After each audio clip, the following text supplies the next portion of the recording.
जय श्रीराम. श्री ब्रह्मचैतन्य गोंदवलेकर महाराज यांच्या प्रवचने ह्या पुस्तकातील आज 11 एप्रिलचं प्रवचन.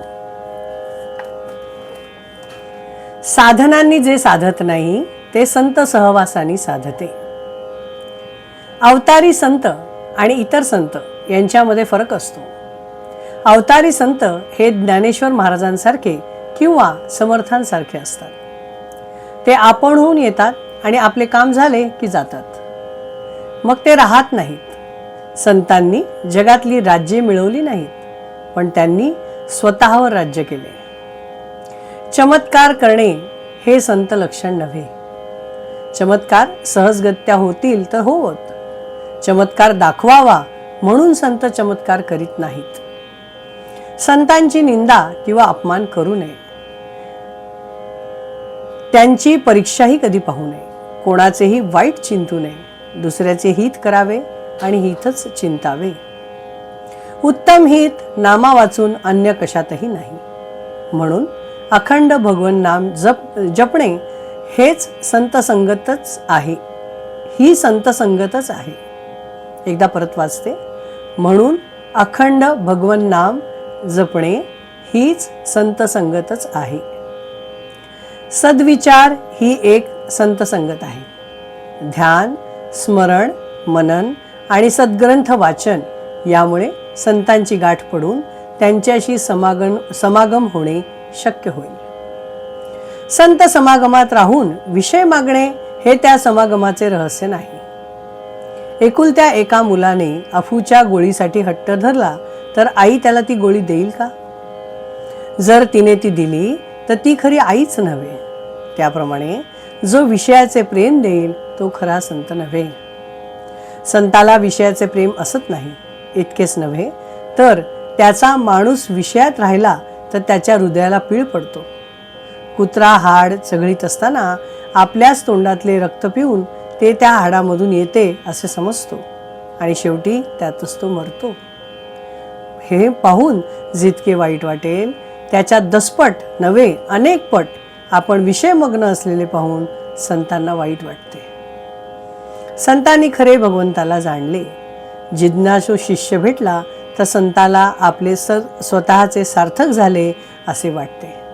साधनांनी जे साधत नाही ते संतांच्या सहवासात राहिल्याने साधते. मनुष्य जितका निस्वार्थी तितकी त्याची भाषा व्यापक असते. तुमच्या आमच्या घरातले लोक सुद्धा आपले ऐकत नाहीत, पण संतांची वाणी सर्व जगावर परिणाम करते. कारण ती सर्व व्यापक असते.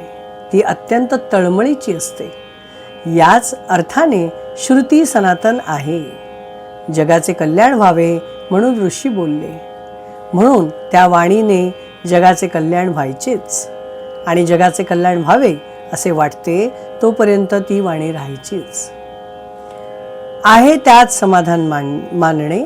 कोणाचाही द्वेष मत्सर न करणे. सर्व भगवतरूप मानणे.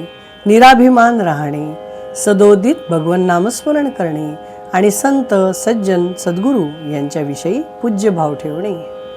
या गोष्टी आचरणात आणणे हाच परमार्थ आहे. यात कोणती गोष्ट अवघड आणि खर्चाची आहे? आम्ही निश्चयाने ती करीतच नाही म्हणून आम्हाला समाधान येत नाही. या गोष्टींप्रमाणे आचरण जर ठेवले तर समाधान येईलच. प्रपंचात कसे वागावे हे संत शिकवतात आणि वागूनही दाखवतात. इस प्रवचन में ये कहा गया है कि भगवान ने हमें जिस स्थिति में रखा है उस स्थिति में हमें खुश रहना चाहिए. किसी के बारे में द्वेष नहीं रखना चाहिए. सबके अंदर भगवान है, भगवत रूप हर एक के अंदर है ऐसा समझना चाहिए. अभिमान रहित रहना चाहिए. ईगो नहीं होना चाहिए और भगवान नामस्मरण करना चाहिए. ये सारी चीज़ें अगर हम करेंगे तो हमें शाश्वत सुख मिलेगा. लेकिन हम दिल से ये सारी चीज़ें करते नहीं हैं, छोड़ देते हैं. इसीलिए हम उससे दूर हो जाते हैं. अगर संतों ने बताए मार्ग पर हम चलते रहेंगे तो हमें भगवत प्राप्ति भी होगी और मन की शांति भी मिलेगी. जय श्री राम. श्रीराम जय जय राम, श्रीराम जय जय राम, श्रीराम जय जय राम, श्रीराम जय जय राम, श्रीराम जय जय राम. जय श्रीराम.